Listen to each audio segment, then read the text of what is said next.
Claro, seguro. La maratón es un concepto de formación que más o menos representa algo así como 20 ponentes en 20 horas, con una concepción preferentemente académica, aunque también hay muchos consultores y personas del ejercicio profesional invitados. El ritmo es muy intenso, de verdad que no para, y por eso la idea se asemeja al concepto de maratón. Siempre apoyado por instituciones académicas, las universidades son contraparte en distintos lugares, ya esta es la sexta edición, y obviamente que va a ser un placer imaginar que este evento pueda trasladarse a Colombia.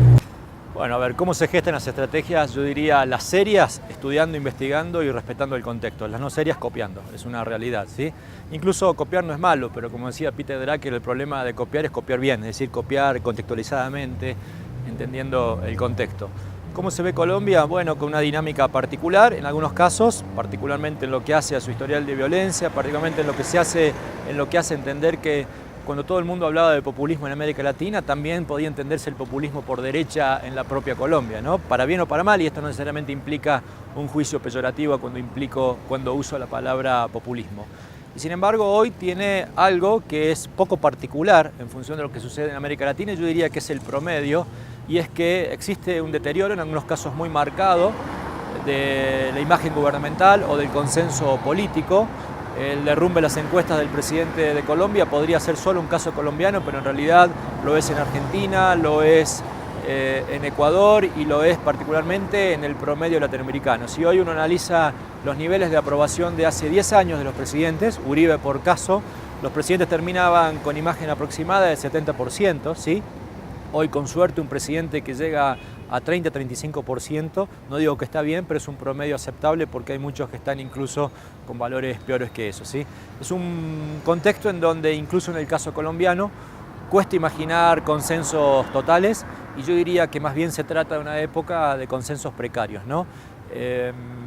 Y esto le pasa a las izquierdas, le pasa a las derechas, hay poco debate político, hay poco elemento que de alguna manera represente un puente para consensos o puntos de intercambio donde todos se posen con posturas más o menos dialogales, con posturas más o menos consensuadas, sino que básicamente lo que prima es la descalificación de A versus B y de B versus A. Entonces, es un periodo complejo para la democracia en América Latina, y me parece que Colombia en este sentido forma parte de un promedio regional.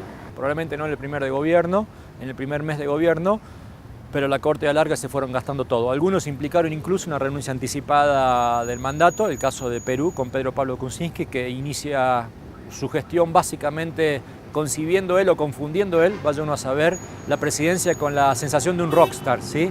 Y dejó de ser presidente porque tuvo que renunciar.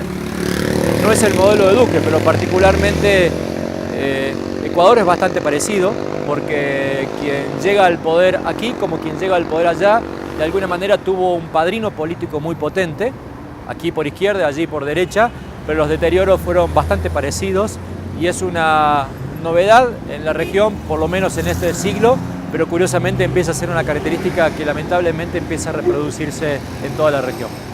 Yo no sé si es tan claro que pasemos de la izquierda a la derecha, porque si analizamos lo que va a suceder en El Salvador, lo que acaba de suceder en México, que es el primer país hispanoparlante de la región en términos de volumen poblacional, que eligió claramente un presidente que no es de derecha, sería muy cuidadoso con eso. Hay que ver qué sucede en la elección de Bolivia, y además que en estas transiciones sí está claro que los gobiernos progresistas, particularmente de la oleada nacional populista, ¿no?, del inicio del siglo, están llegando a su fin. Pero esta transición hacia modelos de derecha o de centro derecha no es común, no es homogénea, e incluso tiene la característica, habrá que ver todavía con gran signo de interrogante lo que sucede en Brasil, pero tiene la característica que llegan y se desploman en los niveles de aprobación, ¿sí? Entonces, yo diría que estamos en un momento de transición donde algo está acabando, pero lo nuevo no es homogéneo, es difuso, es difícil de categorizar, y además no logra asentarse en niveles de consenso razonables, ¿sí? Además, hay que tener cuidado con la palabra populista. La palabra populista lo voy a traducir casi diría al castellano. En la academia hay un autor, Allen Lispar, que habla que hay ciertos conceptos sufren del estiramiento conceptual. ¿Qué es esto? Es como una goma de mascar que se estira y cualquier cosa entra dentro del populismo. Yo creo que hoy cualquier líder que tenga cierta popularidad se lo tiende a confundir al populismo, y en este sentido diría son dos cosas distintas, ¿sí? Y me parece que también esta idea del populismo tiene que ver con nuevas formas de hacer política, con nuevos ciclos, y yo no sería tan contundente ni tan devastador para defenestrar a quien es tildado así o a quien piensa que el populismo no necesariamente es malo.